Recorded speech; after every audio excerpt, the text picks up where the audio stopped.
अब देखिएगा जिस तरह से कोऑर्डिनेट में 3 गिवन पॉइंट से जाने वाली सर्किल की इक्वेशन होती है, उसी तरह से अब हम कॉम्प्लेक्स में जा रहे हैं और 3 गिवन पॉइंट अगर होंगे तो सर्किल की इक्वेशन किस प्रकार से लिखी जाएगी, इसका डेरिवेशन हम कर रहे हैं। हेडिंग का नाम है equation of circle through 3 given points Z1, Z2, Z3। 3 given points आपके पास Z1, Z2, Z3 हैं। इस तरह से पोजीशन में देखिएगा,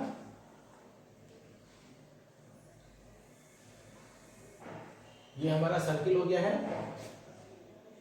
मान लीजिएगा ये पॉइंट ए है, ये पॉइंट बी है, और मान लीजिएगा ये पॉइंट सी है। ये कॉम्प्लेक्स नंबर Z1 हो गया, ये Z2 हो गया और ये Z3 हो गया। ये सर्किल की बाउंड्री पर 3 पॉइंट हैं आपके Z1, Z2 और Z3। इक्वेशन लाने के लिए वेरिएबल का आना जरूरी है और कॉम्प्लेक्स में हमारा वेरिएबल Z होता है। आप कहीं भी एक Z पॉइंट ले लीजिएगा,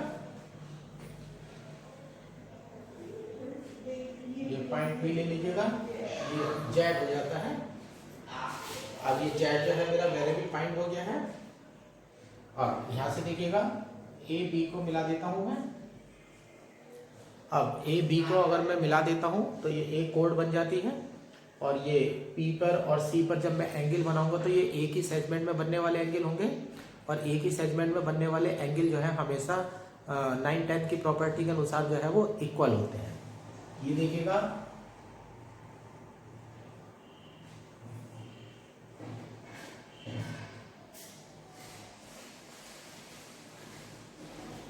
ये एंगल हो गए हैं। अब दोनों को मैं एंटी क्लॉकवाइज नापता हूं, ये एंगल हो गए हैं।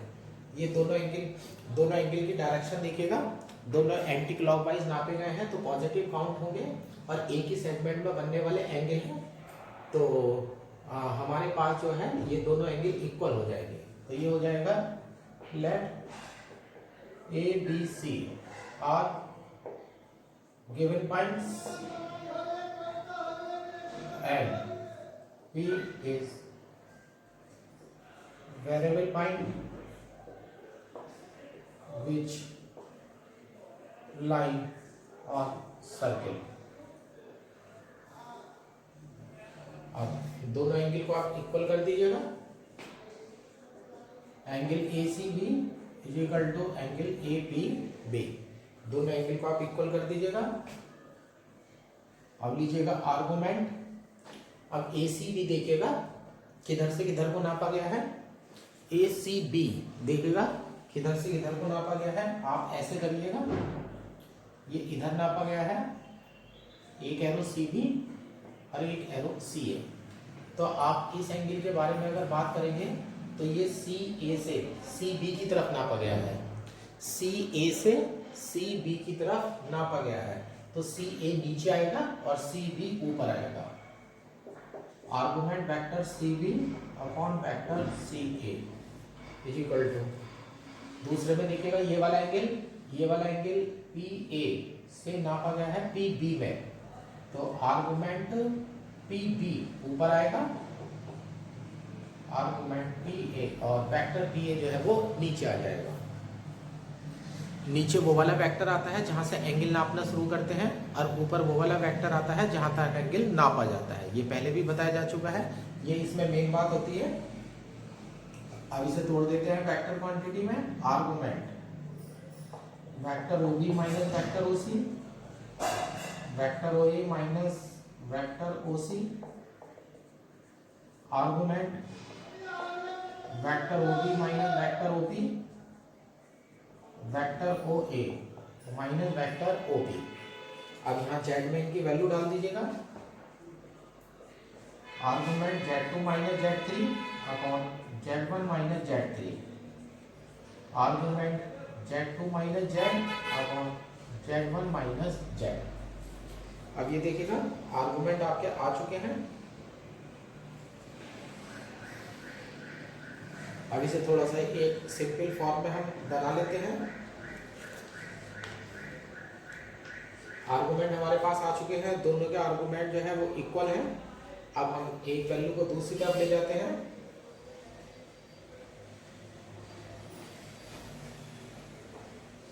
Argument Z2 minus Z3 upon Z1 minus Z3, minus argument Z2 minus Z upon Z1 minus Z is equal to 0। तो ये हो जाता है आर्गुमेंट डिवाइड कर देंगे Z2 minus Z3 upon Z1 minus Z3, ये डिनोमिनेटर बन जाएगा Z2 minus Z upon Z1 minus Z is equal to 0। इस कॉम्प्लेक्स क्वांटिटी का आर्गुमेंट 0 है तो ये x की पॉजिटिव डायरेक्शन में है तो क्वांटिटी रियल हो गई है। इस two implies Z2 minus Z3 upon Z1 minus Z3 denominator Z2 minus Z upon Z1 minus Z is real. इसे क्वेश्चन नंबर 1 कह देगा। ये पहली प्रॉपर्टी में बना चुका हूँ। अब दूसरी प्रॉपर्टी के बारे में बात करते हैं। अभी जो एंगल बने थे वो सेम सेगमेंट में बने थे, अब एंगल में अलग सेगमेंट में बनाने वाला हूँ। ऐसे देखिएगा, ये A है, ये B है, यहाँ पॉइंट P है और यहाँ पॉइंट C है। ये कॉम्प्लेक्स Z1, Z2, Z3 और ये हो गया Z। अब A भी देखिएगा, फिर दोबारा से एक कोड बन चुकी है। अब एक हिस्से में APZ पड़ेगा, APB पड़ेगा, दूसरे हिस्से में ACB पड़ेगा, ACB पड़ेगा। अब यहाँ प्रॉपर्टी के अनुसार देख लीजिएगा, यहाँ पर अब दूसरा वाला जो एंगल है, एक एंगल जो है दूसरे एंगल में बड़ा वाला जो एंगल है वो छोटे वाले एंगल में जो है पाई जोड़ करके प्राप्त होगा। अब देखिएगा, मैं डायरेक्शन लेने जा रहा हूँ। ये PA है, PB है। डायग्राम आप पुरानी वाली लीजिएगा। डायरेक्शन के लिए PA और PB, ये एंगल देखिएगा, ये मेजरमेंट हो गई है। और फिर देखिएगा, यहाँ CA लिया गया था और CB लिया गया था, CA और CB लिया गया था। ये CA है, ये CB है। अब उसका जो एंगल APB नापा है वो मैंने एंटी क्लॉकवाइज नापा है। अब यहाँ पर आइएगा, CA से CB की तरफ एंगल नापिएगा तो आप ऐसे आएंगे बाहर।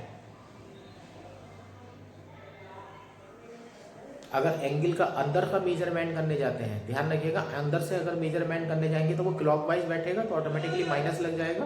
तो इसलिए आप एंटी क्लॉक लेने के लिए बाहर बाहर एंगल आएंगे। अब ये वाला एंगल जो है वो बड़ा होगा और इसमें पाई ऐड करके प्राप्त होगा।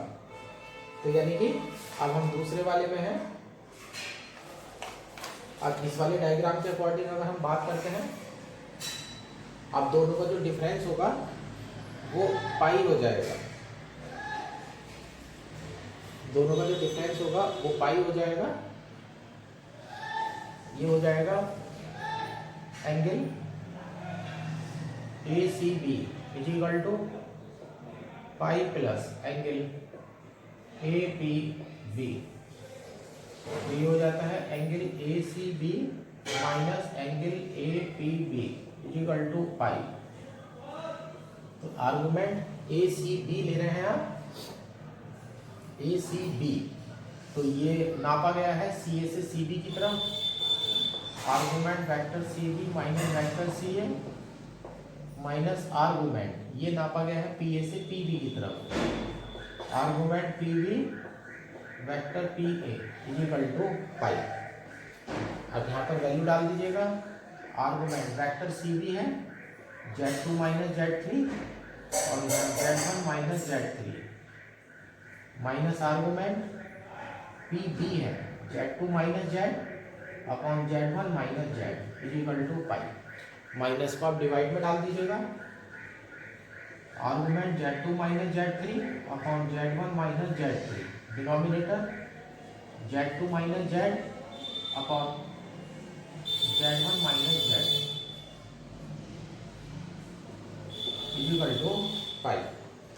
फिर आपके पास वही वैल्यू आ चुकी है।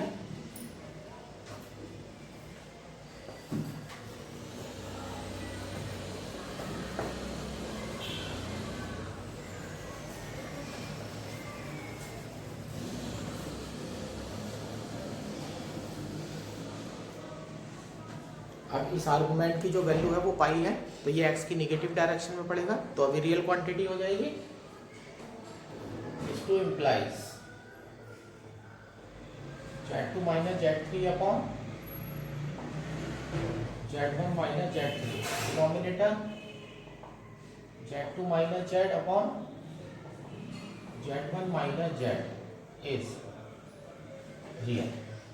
Equation number 2 by equation 1 and 2। Equation number 1 और 2 से देखिएगा दोनों क्वांटिटी जो है वो रियल आ गई हैं। ये भी यहाँ देखिएगा ये और ये दोनों सेम है, तो यहाँ से प्रूव हो गया है कि दोनों केस हो सकते हैं हमारे पास। तो दोनों केस में क्वांटिटी रियल आ रही है। और रियल क्वांटिटी की प्रॉपर्टी होती है अगर कोई वैल्यू रियल है तो वो क्वांटिटी और उसका जो कॉम्प्लेक्स कॉन्जुगेट होगा वो दोनों सेम हो जाएंगे। अब ये हो जाते हैं by equation 1 and 2, Z2 minus Z3 upon Z1 minus Z3 upon Z2 minus Z upon Z1 minus Z is real. अब रियल अगर है तो ये हो जाएगा Z2 minus Z3 upon Z1 minus Z3, denominator Z2 minus Z upon Z1 minus Z, और equal to डाल दीजिएगा Z2 minus Z3 upon Z1 minus Z3 upon Z2 minus Z upon Z1 minus Z और पूरे का बार। अगर quantity real है तो अगर कोई रियल क्वांटिटी है तो वो क्वांटिटी और उसका जो कॉम्प्लेक्स कॉन्जुगेट है वो दोनों सेम होंगे। बस इस चीज़ का फायदा उठा लीजिएगा और आपकी इक्वेशन तैयार हो जाएगी। अब इस इक्वेशन को आप उल्टा करके लिख दीजिएगा। Z माइनस Z2 है तो ऐसे लिख रहे माइनस लेकर के काट दीजिएगा, या ऐसे कर दीजिएगा माइनस कॉमन लेकर के यहाँ भी काट दीजिएगा। Z3 minus Z2 upon Z3 minus Z1। अब ऊपर Z2 और Z1 घट रहे हैं, यहाँ भी देख लीजिएगा Z minus Z2 upon Z minus Z1। तो रूल ये है ऊपर Z2 और Z1 घट रहे हैं तो नीचे भी Z2 Z1 घट रहे हैं। और ये क्वांटिटी इधर लिख दीजिएगा, माइनस कॉमन लेकर काट दीजिएगा।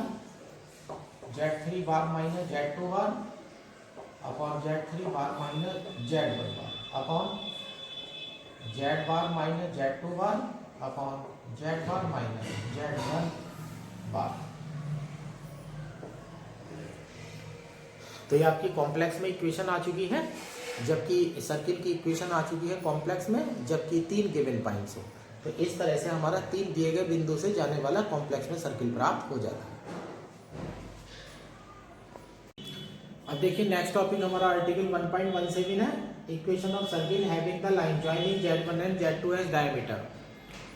यानी कि Z1 और Z2 वाले बिंदुओं को मिलाने वाली जो रेखा है वो आपके सर्किल का व्यास होना चाहिए। ऐसी स्थिति में आपको सर्किल की इक्वेशन ज्ञात करनी है। आइएगा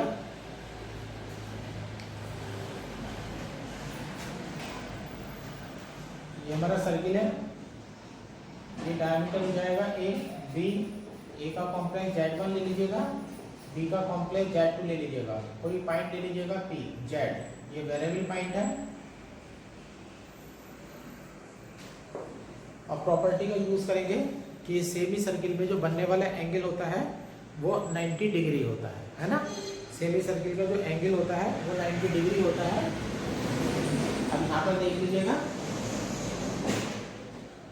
ये है, एक डायरेक्शन में ये ले लेता हूँ, एक डायरेक्शन ये ले लेता हूँ। 90 मुझे एंटी क्लॉक नापना है तो ये एर हो जाएगा।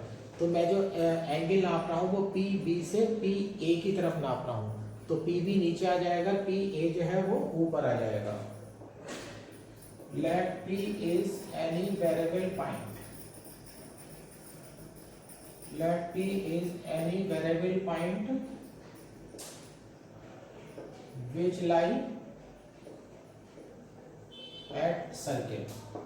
चूंकि angle A P B is equal to 90 डिग्री, तो आर्गुमेंट ऊपर हो जाएगा मेरा vector P A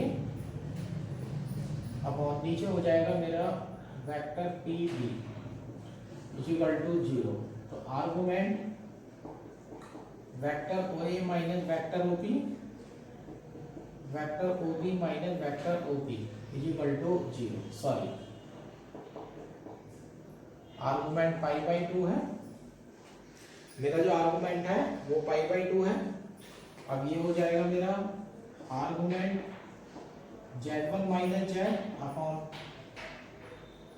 Z2 minus Z is equal to pi by 2। अब जो कॉम्प्लेक्स क्वांटिटी आपकी आ रही है उसका आर्गुमेंट π/2 है, तो ये y एक्सिस पर होगा और y एक्सिस पर जो वैल्यू पड़ेगी वो प्योरली इमेजनरी होगी। इस तो implies z1 minus z upon z2 minus z is purely imaginary. अगर ये वैल्यू प्योरली इमेजनरी है तो इसका रियल पार्ट 0 हो जाएगा। Implies real part of z2 minus z, ये ऊपर z1 है, z1 minus z upon z2 minus z equal to 0।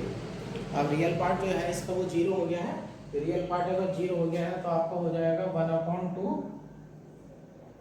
z1 minus z upon z2 minus z और plus z1 minus z upon z2 minus z पूरे का बार equal to 0। पूरे का बार 0 हो गया, 1/2 हटा दीजिएगा, z1 minus z upon z2 minus z plus z1 bar minus z bar upon z2 bar minus z bar equal to 0। LCM ले लीजिएगा, डिनोमिनेटर को 0 में ले जाएंगे तो z1 minus z, z2 bar minus z bar plus z2 minus z, z1 bar minus का z bar multiply कर दीजिएगा, z1 z2 bar minus z bar z1 minus z2 bar minus minus plus z bar plus z2 z1 bar हो जाएगा minus z2 z बार हो जाएगा minus z1 bar हो जाएगा और minus minus plus z bar equal to 0। अब z बार देखिएगा आपका 2 बार आ चुका है, 2z bar z into Z bar है तो ये X square plus Y square होगा और X square plus Y square होने पर हमारी सर्किल की इक्वेशन बन जाती है, ये हो जाता है। अब z वाली टर्म देख लीजिएगा, z वाली टर्म यहाँ z के साथ z2 बार है और यहाँ z के साथ z1 बार है, माइनस का z common, z1 bar plus z2 बार। अब z बार वाली टर्म देख लीजिएगा, माइनस का z बार कॉमन तो ये हो जाएगा z1 प्लस z2। अब ये दो टर्म ये बचती हैं plus z1 z2 bar plus z2 z1 bar equal to 0। ये आपकी सर्किल की इक्वेशन आ चुकी है, जबकि डायमीटर जो है आपका एक ऐसी रेखा है जो z1 और z2 को मिलाती है। फिर इसमें आता है 1.18, इसमें है प्रॉपर्टीज ऑफ मॉडुली।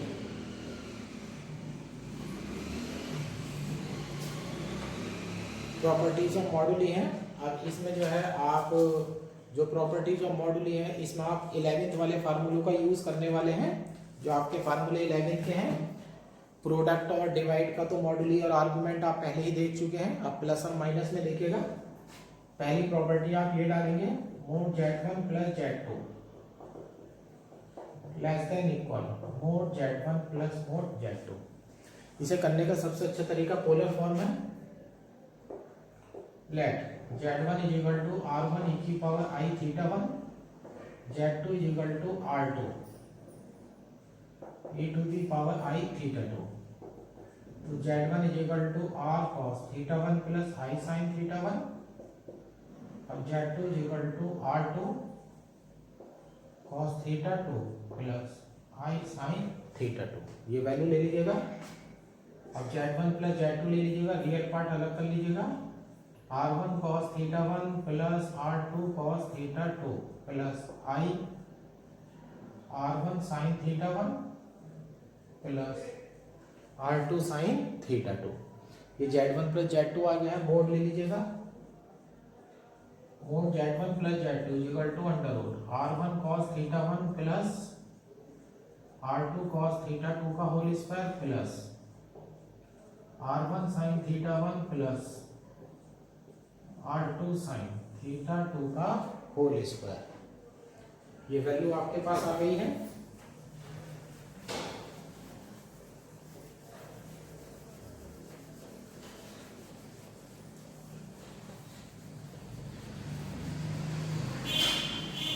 देख लीजिएगा mod Z1 plus Z2 is equal to under root, एक तो R1 स्क्वायर बनेगा, यहाँ से R1 square cos square theta 1 R1 square sine square theta 1, ये 1 बन जाएगा प्लस, उसी तरह से एक R2 स्क्वायर बनेगा और आ जाएगा 2R1 R2 cos theta 1 cos theta 2 plus sine theta 1 sine theta 2, ये क्वांटिटी आपकी बन जाएगी। तो mod Z1 plus Z2 is equal to under root R1 square plus R2 square plus 2R1 R2 cos theta 1 minus theta 2। ये mode Z1 plus Z2 की value बन गई है under root R1 square plus R2 square plus 2R1 R2 cos theta 1 minus theta 2। अब यहाँ पर fundamental use कीजिएगा कि कॉस की जो वैल्यू है वो लेस देन इक्वल 1 को फॉलो करती है, चूंकि cos theta 1 minus theta 2 less than equal 1। अब कॉस हटा रहे हैं और बड़ी वैल्यू डाल रहे हैं तो राइट हैंड साइड बड़ी हो जाएगी, यहाँ लेस देन इक्वल लग जाएगा। Mod Z1 plus Z2 less than equal under root R1 square plus R2 square plus 2R1 R2। Mod Z1 plus Z2 less than equal R1 plus R2। Mod Z1 plus Z2 less than equal mod Z1 plus mod Z2। इस तरह से आपकी property prove हो जाती है। दूसरी property में है mod Z1 minus Z2 greater then mode Z1 minus mod Z2। अब देखिएगा 11वीं क्लास की चीजें अब पढ़ रहे हैं हम इस समय। अब मोड Z1 माइनस Z2 है तो यहाँ से आ जाइएगा, Z1 यही रहेगा, Z2 यही रहेगा। जब Z1 माइनस Z2 करेंगे तो यहाँ पर माइनस आ जाएगा और यहाँ पर माइनस आ जाएगा, है ना, ये दोनों माइनस हो जाएंगे, तो यहाँ पर माइनस आ जाएगा और यहाँ पर माइनस आ जाएगा, तो फर्क सिर्फ एक आएगा। ऐसे कैसे, डू एज अब ऊपर की तरफ से करिएगा तो मोड Z1 माइनस Z2 की जो वैल्यू आएगी आपकी वो आएगी under root R1 square plus R2 square minus 2R2 cos theta 1 minus theta 2। फिर कंडीशन लगेगी cos theta 1 minus theta 2 less than equal 1। अब राइट हैंड साइड में देखिएगा cos थीटा 1 माइनस थीटा 2 जो वैल्यू है उसके साथ नेगेटिव साइन अटैच्ड है। पहली वाली जो वैल्यू थी इसमें पॉजिटिव था, तो पॉजिटिव में बड़ी वैल्यू अगर जोड़ते हैं तो बड़ा मान हो जाता है, लेकिन यहाँ cos थीटा 1 माइनस थीटा 2 हटा करके 1 डाला जा रहा है जो कि सबसे बड़ी वैल्यू है, और वहाँ पर माइनस है, तो सबसे बड़ी वैल्यू माइनस करेंगे तो आपकी वैल्यू राइट हैंड साइड जो है वो छोटी हो जाएगी, तो यहाँ पर ग्रेटर देन इक्वल आ जाएगा। ये हो जाता है mod Z1 minus Z2 greater than equal under root R1 square plus R2 square minus 2R1। ये हो जाता है R1 minus R2। Mod Z1 minus Z2 greater than equal mod Z1 minus mod Z2। और इस तरह से जो है दूसरी प्रॉपर्टी भी आपकी प्रूव हो जाती है।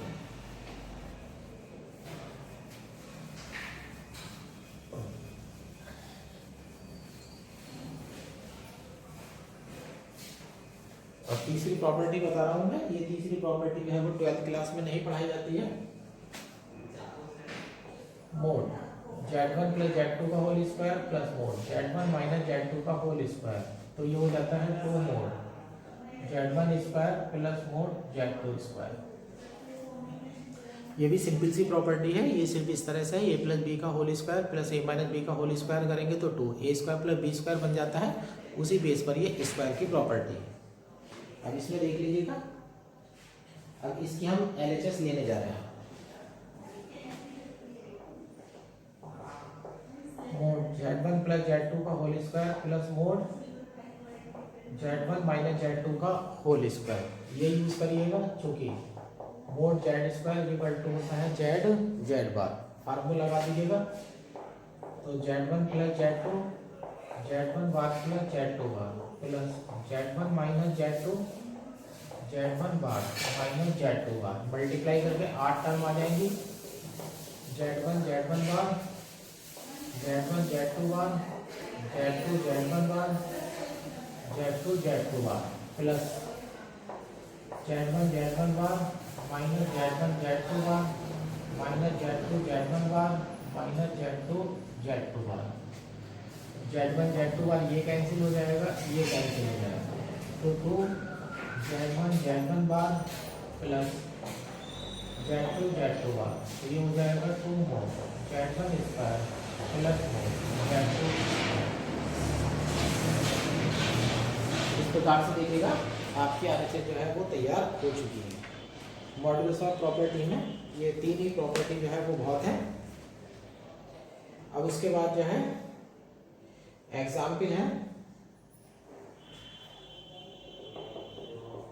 Example number 1। एग्जाम्पल नंबर 1 में कहता है वो show that Z1 Z2 are the inverse point with respect to line. Z1 और Z2 जो है वो इनवर्स पॉइंट है विद रेस्पेक्ट टू लाइन के लिए। ये लाइन दे रखी है, the line is ZB bar plus B Z bar is equal to C। ये इक्वेशन नंबर 1 है, ये लाइन की इक्वेशन और कंडीशन दे रखी है if Z1 B bar plus B Z2 bar is equal to C। Line के inverse point आपके दे रखे हैं, Z1 और Z2 आपके लाइन के इनवर्स पॉइंट दे रखे हैं।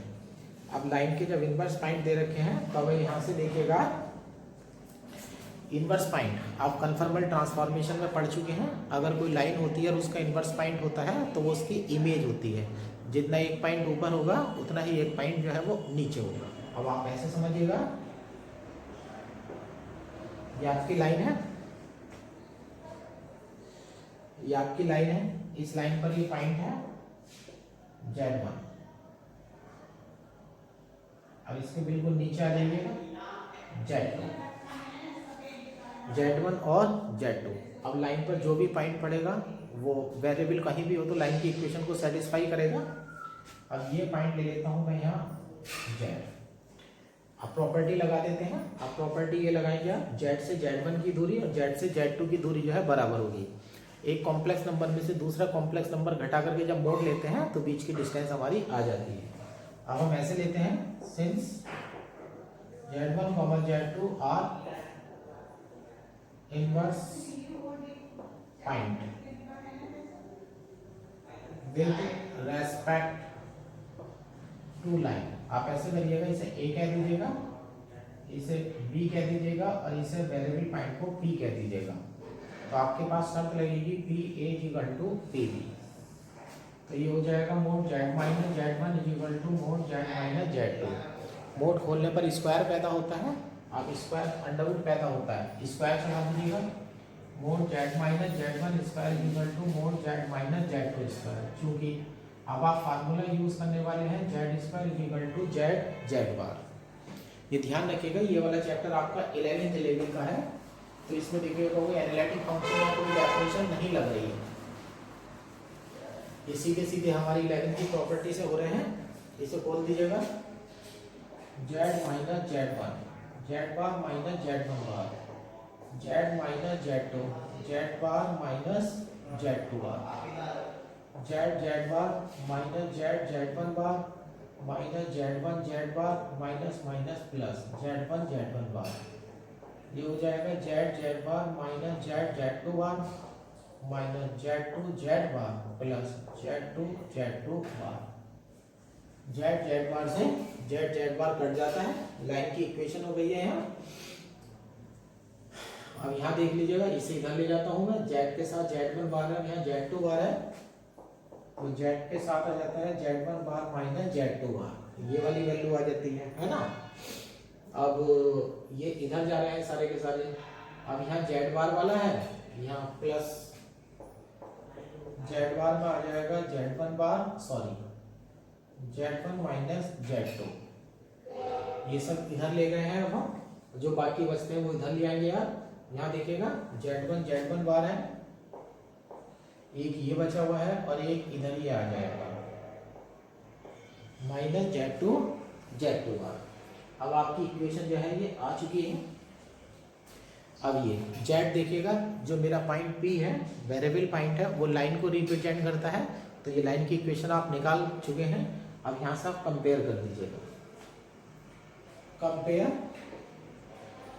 विद इक्वेशन 1, क्योंकि आपका Z जो है वो लाइन पर स्थित है, तो वो लाइन की इक्वेशन को सेटिस्फाई करेगा। तो आपने लाइन की इक्वेशन निकाली है, ये with respect to inverse point, यानी कि इनवर्स पॉइंट दिए हुए हो तो लाइन की इक्वेशन क्या होनी चाहिए। अब जो गिवन लाइन की इक्वेशन है और ये वाली जो लाइन की इक्वेशन है दोनों को कंपेयर कर लेते हैं। तो यहाँ देख लीजिएगा जेड के साथ बी बार पड़ा हुआ है, B bar upon Z one bar minus Z two bar is equal to B upon Z one minus Z two और C upon Z one bar minus Z two bar. ये आपकी value आ गई है। अब मुझे जो है अपनी वैल्यू चाहिए।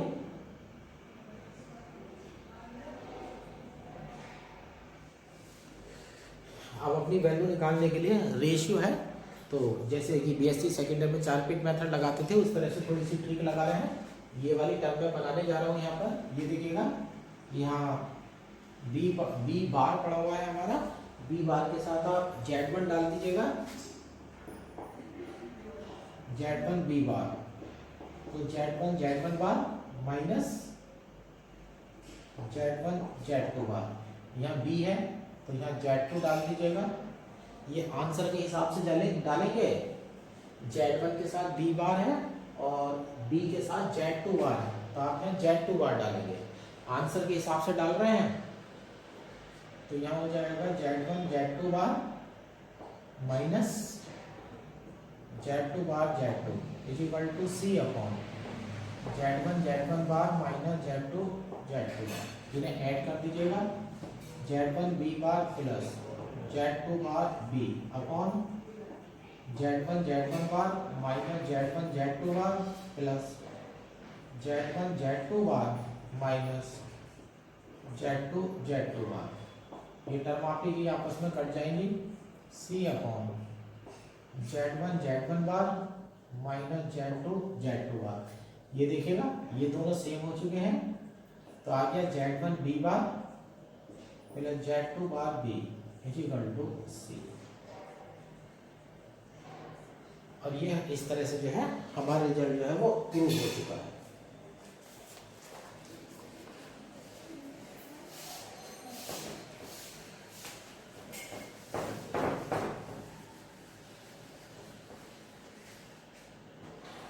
एग्जाम्पल नंबर 2 नहीं करेंगे हम, ये कन्फर्मल ट्रांसफॉर्मेशन में हम करा चुके हैं। ये हमारा आर्टिकल है 4.6 ऑफ चैप्टर 4 में हमने इनवर्स पॉइंट, इस सर्किल के लिए इनवर्स पॉइंट की इक्वेशन है जो हम पहले ही जो है वो डेराइव कर चुके हैं।